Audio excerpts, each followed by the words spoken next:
रकम देने के बाद भी अपराधी बने खड़े हैं एसडीएम कोर्ट परिसर में और गुहार लगा रहे हैं इंसाफ की। उन लोगों का क्या काम करा, हमारे पे भी 420 का मुकदमा लगवा दिया। कैसे लिखा गया, आखिरकार मुकदमा लगना था बेचने वालों पे, फ्रॉड में कर दे हमारे साथ। मुकदमा मेरे लड़के पर लिखा गया, गवाहों पर लिखा गया, सब पर लिखा गया। 4-5 लोगों की साजिश थी जो फंसा गया।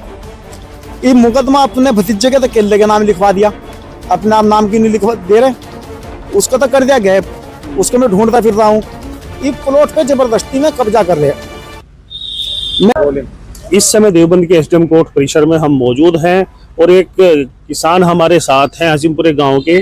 क्या है पूरा मामला? इनका कहना है कि 40 लाख रुपए की आपने कोई प्रॉपर्टी ली थी, अब उस पर जो जिनसे प्रॉपर्टी ली है वो कब्जा नहीं दे रहे। बताएं जरा किस तरह का क्या मामला है। एक तो मेहरबान, लियाकत ठेकेदार, रिजवान, एहसान, इसाक, इन लोगों की जमीन थी गांव के अंदर 28 बीघे जमीन।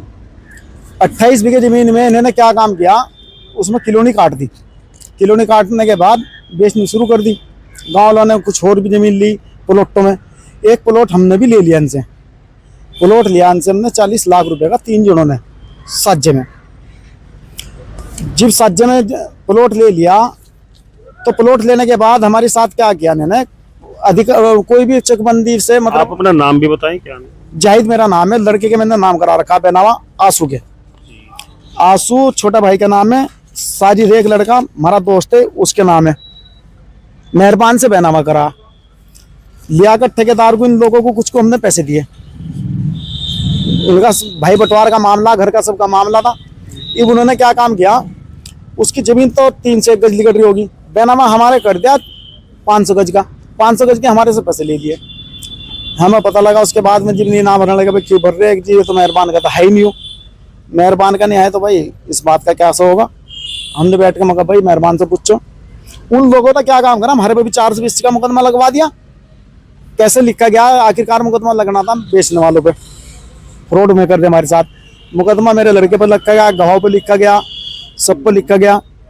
उसके बाद चलो कोई नहीं, हम स्टे लाए। स्टे लेने के बाद मेहरबान फरार है, मेहरबान हमारे हाथ तो नहीं आ रहा। मेहरबान से हम बैठ के बात करें, भगा रखा है उनके घर वालों ने लिया कर। कहीं ना कहीं इन लोग, ये आपस की एक साजिश थी जिसमें आपको फंसाया गया है। 4-5 लोगों की साजिश थी जो फंसा गया।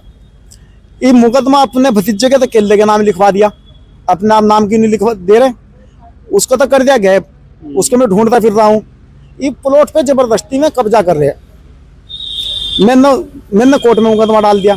कोर्ट के मेरे पास सारे कागज हैं मुकदमे के, जो डाल दे मैंने अधिकारियों को दिए, बताया पहले। उस पर जब एक दिन कब्जा कर रहे थे, जब कुछ गड़बड़ हुई, मैंने बल्कि कप्तान साहब की नॉलेज में गया, कप्तान साहब को फोन किया, जब जाके काम उस पर रुका। आज उन लोगों ने जबरदस्ती ईंट उतारी प्लॉट के अंदर और उस पर निर्माण करने की फेर वो करी। इस उस संबंध में मैं सीओ साहब के यहाँ पहुंच गया हूँ। सीओ साहब को मैं तहरीर दूंगा। कोर्ट में बता रहे हैं, न्यायालय में मामला विचाराधीन है, उसके बाद भी निर्माण कर रहे हैं। उसके बाद भी निर्माण कर रहे हैं, कोर्ट में चल रहा है। कोर्ट के कागज भी सब लगे हुए हैं, सब कुछ है मेरे पास। इंस्पेक्टर साहब को शाम को या शाम को दे दो, सुबह को सीओ साहब के दफ्तर में भी दे रहा हूँ। इसके संबंध में मैं तो अधिकारियों से सिर्फ यह गुजारिश है मेरी, वहाँ कोई भी, इतना मेरा कोर्ट में मामला चल रहा है, उस पर कोई भी निर्माण ना हो। यह बहुत हाथ जोड़ के गुजारिश है अधिकारियों से, मतलब उस पर कोई निर्माण ना हो। जो कोर्ट फैसला देगा मैं मान लूंगा। अगर कोर्ट मेरे पैसे वापसी देगा, पैसे वापसी ले लूंगा। जमीन देगा, जमीन ले लूंगा। कोर्ट के ऊपर मैं निर्णय हूँ। इतना मेरा कोर्ट में मामला चल रहा, बस मेरा कोई भी निर्माण जमीन पे ना हो। आप देख सकते हैं 40 लाख रुपए की बड़ी रकम होती है। पता नहीं कैसे कैसे एडजस्ट किया होगा आप लोगों ने, और आज रकम देने के बाद भी अपराधी बने खड़े हैं एसडीएम कोर्ट परिसर में और गुहार लगा रहे हैं इंसाफ की।